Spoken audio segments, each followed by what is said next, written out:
Rodgers we used to know this season, Stephen A., that bad man that you love? I doubt it. And the reason why I doubt it is because I don't have that much confidence in his receivers. He dipped and dunked a lot yesterday, throwing the ball 56 times. Over 20 of them were for 5 yards or less, meaning that's how far he threw the ball. To me, that's not going to get it done. That's not the Aaron Rodgers that I know and love. The Aaron Rodgers that I know and love is whether he's in the pocket or scrambling beyond the pocket. The Aaron Rodgers that I know and love is the Aaron Rodgers that's going to fling the football downfield.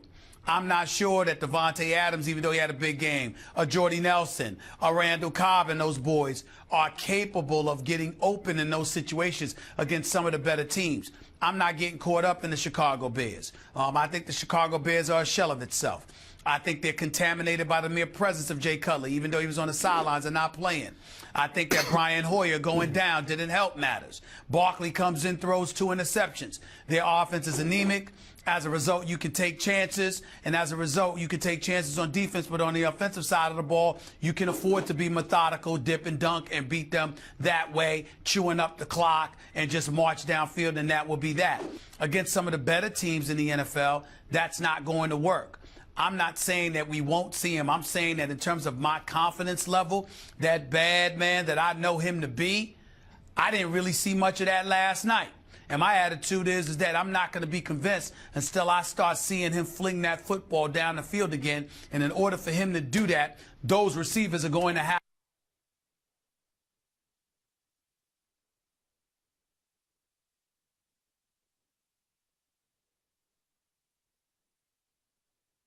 seeing him fling that football down the field again. And in order for him to do that, those receivers are going to have to get open. And I'm not confident that that's what they're going to do.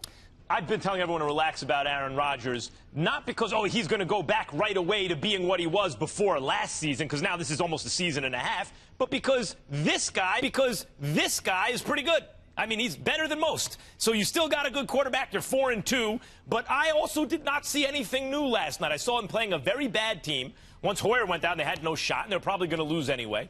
The defense really couldn't do much. And I saw him dinking and dunking a lot and really not picking up big chunks of yards. I mean, that was the substitute for the running game, little dink and dunk passes. On the vertical passes, on the stretch vertical, down the field stuff, same guy, not that accurate. And by the way, where we disagree here is you're blaming his receivers. And certainly he doesn't have Jordy Nelson of a couple of years ago. And sure, that would make a difference. However, Casey Joyner, the football scientist, did tape analysis, tape-based analysis, broke down. He sits there and watches all this stuff and records when it's this guy's fault or that guy's fault.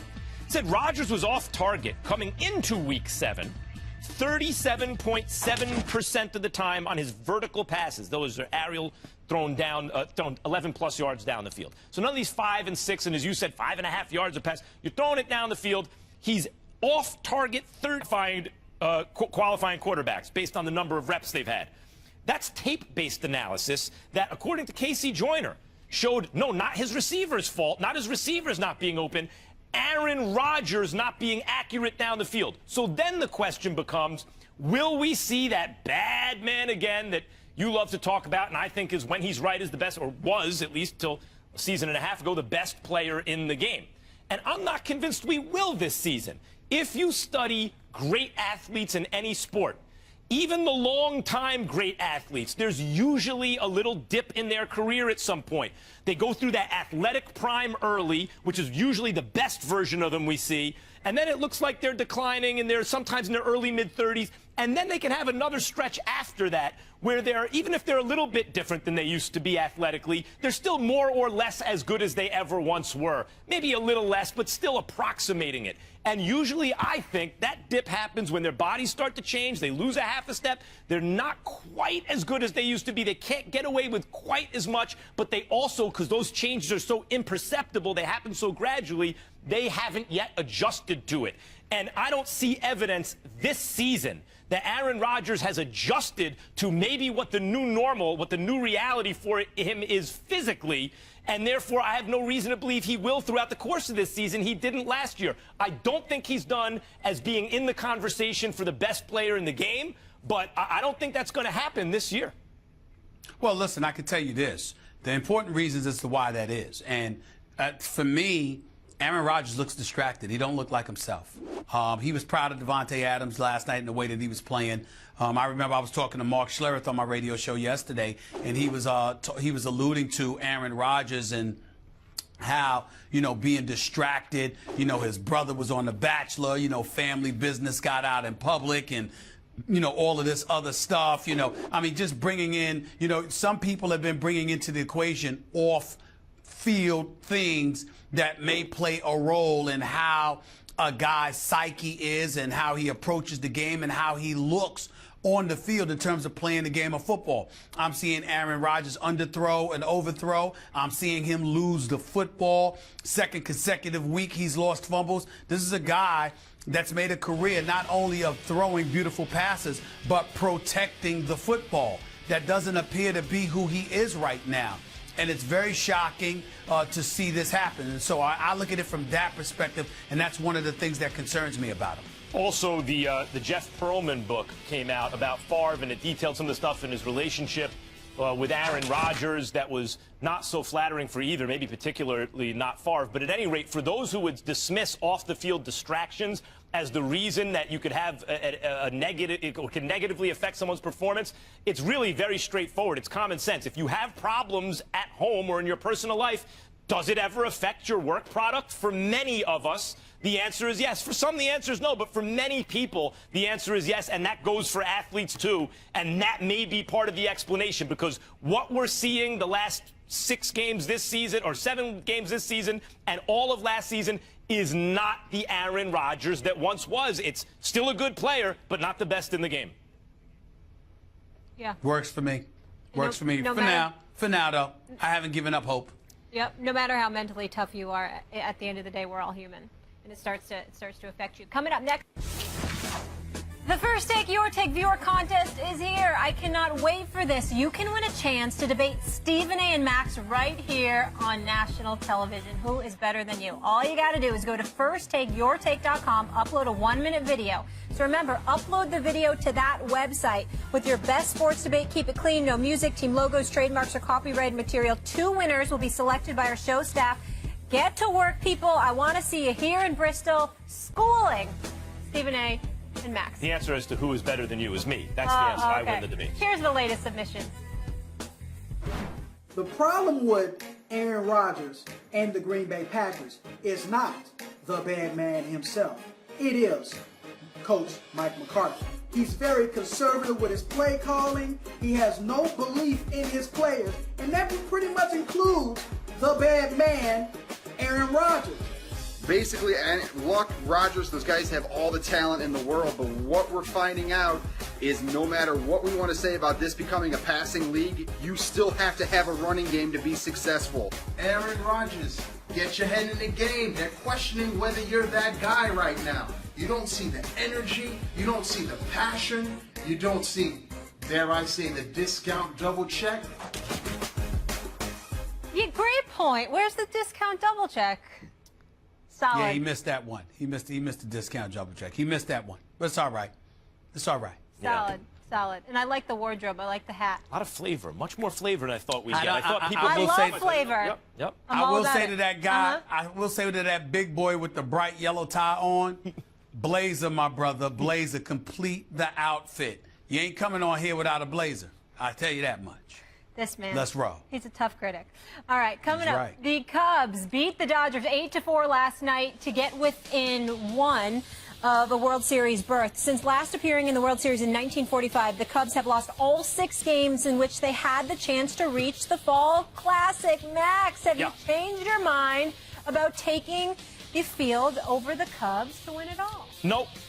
Come on. I haven't changed my mind, and allow me to troll Stephen A. Smith. Please. This explanation will troll you, Stephen A. You won't be able to help it. You're going to be salivating at the mouth like a rabid dog right now. I have not changed my mind. You still staying with the field, right? I'm staying with the field, and yet I believe the Cubs will close out the Dodgers against Clayton Kershaw.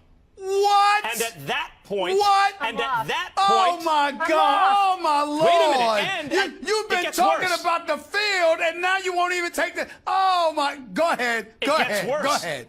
Oh my not Lord! only am I taking the Cubs to beat Kershaw, at that point, I will switch my prediction and say, no, I like the Cubs to go all the way. And yet at this moment, I am taking the field. How are all these things possible?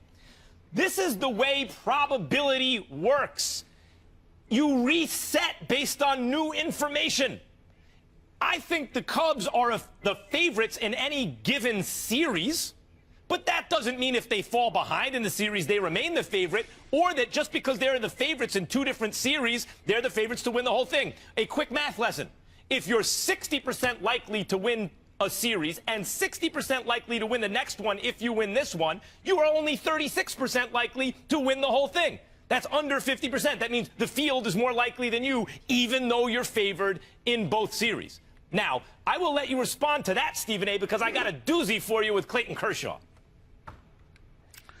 I have no response to it because, as far as I'm concerned, it makes no sense to me. I'm watching the games. I'm not relying on sabermetrics, analytics, or whomever else is going to throw those numbers out there. I'm watching Addison Russell. I'm watching Javier Baez. I'm watching this kid Wilson Contreras, who might end up getting Hayward benched because of the way he's balling in the postseason compared to the way Hayward is balling in this postseason series. That's what I'm looking at. I know what I'm seeing. I came into this series saying I'm rolling with the Cubs, and I'm going to stay with rolling with the Cubs just right the other now day, you were because like, that's what I'm seeing. Just the other day, you were like, I have to admit, I'm getting nervous. I'll stay with the Cubs for now, but I'm going to reevaluate. I said, I did not say I would reevaluate. I said I was nervous, but I'm not changing. I'm going to keep the courage of my convictions because I believe in this young crew. I believe in these Rough Riders, and I want that damn curse over and done with so we could stop sitting there and talking about the curse that is the Cubs. I don't want to do that. I got one of my dear friends. I got one of my dear friends. His name is Dan Filato. He's from Chicago. He's a radio producer. I've known him for years. He's one of my dear friends, and I'm tired of hearing and seeing them cry about the Chicago Cubs and his best friend Bill Murray crying about the Chicago Cubs. I'm a Yankee fan, and I'm almost willing to go to Wrigley Field and sing that song, Take Me Out to the Ball Game, just to bring them luck so they can win. But they don't need it. They don't need me to do that, thank God, because they're gonna close this out and they're going to win because this is how it's going down. This is the way that they look, no matter how nervous I was. We're in an election season, of course, and one of the issues that's debated, although it's not always mentioned this way, is Keynesian economics. And John Maynard Keynes. What? Yes, that's right. John Maynard Keynes was once accused of flip-flopping because he changed his opinion on something. Teach me. And he said, when the facts change, so does my opinion. What about you, sir? Or something to that effect. Yeah. So they're down 3-2, the Dodgers now. Yeah, the Cubs are likely to beat them, but they have Clayton Kershaw going. The Dodgers do, right? Here's the problem with Clayton Kershaw. Clayton Kershaw in elimination playoff games in his career, small sample size, nevertheless, he started 4 games. His team is 2-2 in those games. His personal record is 1-2 with a 6.08 ERA. Now, the Cardinals, something's going on with the Cardinals. There have been rumors of, are they stealing signs or something? Because they can't believe how well the Cardinals hit Kershaw. Okay, even if you take that out, he's still not quite the same guy in those situations as when there are less pressure-packed situations in the postseason. And others will say, well, that's because they want him to go on short rest. He's not going on short rest this time. Or, hey, look, it's a small sample size. Anything can happen. Blah, blah, blah. For the reason the Dodgers haven't won the whole thing already in these last several years, and they've had a shot a couple times, is because they need Kershaw, at minimum, to be the same version of himself in the regular season. At minimum. What does that mean? That usually Kershaw is a sub-2 ERA. I mean, what that means is Kershaw got to pitch 6 2/3, 7 1/3, minimum 1 run. That would be acceptable. But what about elevating and getting even better under the pressure? Like guys like Curt Schilling, I brought up El Duque, Fernando Valenzuela, and several others who really, John Smoltz and others, who elevated, who actually got, we've seen Bumgarner, get better under pressure. He has to do that. And maybe he does it against the Cubs tonight. But based on his track record, he hasn't inspired confidence in me that he will. What I'm expecting to see is some at least slightly lesser version of Kershaw get closed out by the Cubs tonight. And if and when that happens, I will reevaluate my opinion about the field versus the Chicago Cubs. So in other words, your position that you're taking the field against the Cubs is something that will change possibly in 24 hours? Easily, yes. Well, when the field includes 4 teams I have nothing or else to 6 say. teams or 8 teams, it's different than when it includes 1 team, yes. I have nothing else to say. So far, I've stayed with the Cubs. I'm sticking with the Cubs. I happen to be right. I don't have to debate you We'll about see. this. You don't even know. Hold it up. You don't even know what the hell you picking. Everyone knows where I stand. I'm rolling with the Cubs. I know, It's just that I know what simple. I'm picking today, but then based on new information, that might change Sure, tomorrow. It's possible. Sure. Okay, I got it.